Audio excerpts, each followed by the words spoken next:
Welcome to the Slop Farm. Enjoy the video.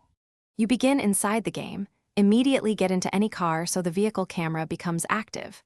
Once seated, look for the small camera icon on the HUD, usually near the minimap, or press pause and open settings right arrow controls to reveal camera controls.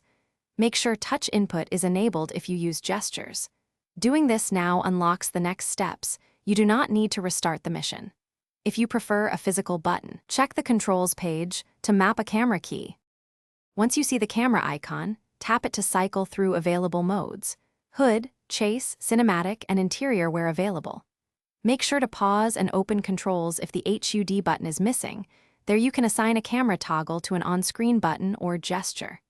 If you want a closer look, adjust the camera zoom or field of view in the settings menu. This changes how tight the chase feels. Remember, changing mapping persists across sessions, so set it once for consistent control.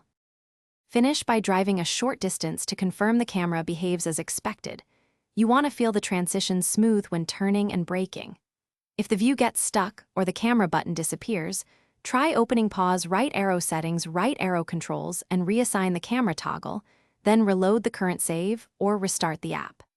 Make sure no other on-screen buttons overlap your camera control. If problems persist, reset controls to default and reconfigure. This resolves most camera mapping conflicts quickly. Thanks for watching. Consider subscribing if we helped you today.